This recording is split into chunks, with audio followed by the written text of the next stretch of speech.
بسم اللہ الرحمن الرحیم۔ السلام علیکم ورحمۃ اللہ وبرکاتہ۔ دعا مانگنے کی فضیلت احادیث کی روشنی میں۔ حدیث شریف میں آیا ہے کہ رسول اللہ صلی اللہ علیہ وآلہ وسلم نے ارشاد فرمایا کہ اللہ تعالیٰ کے یہاں دعا سے زیادہ اور کسی چیز کی وقعت نہیں۔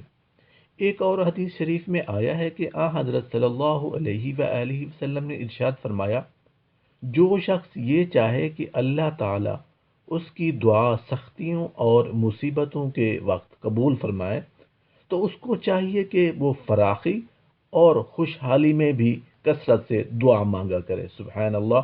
ایک اور حدیث میں آیا ہے کہ رسول اکرم صلی اللہ علیہ وآلہ وسلم نے ارشاد فرمایا کہ دعا مومن کا ہتھیار ہے، دین کا ستون ہے اور آسمان و زمین کا نور ہے۔ سبحان اللہ، سبحان اللہ۔ اگر دشمن مسلمانوں کا محاصرہ کر لیں تو یہ دعا پڑھیں، اللہم استر عوراتنا وآمن روعاتنا۔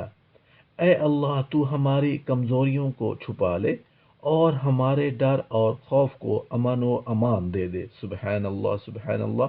جب بھی کسی مصیبت و بلا یا خوف امر کے پیش آنے کا اندیشہ ہو، کسی بھی بڑی مصیبت میں گرفتار ہو جائے تو کثرت سے اس کا ورد کرے، حسبنا اللہ ونعم الوکیل، علی اللہ توکلنا۔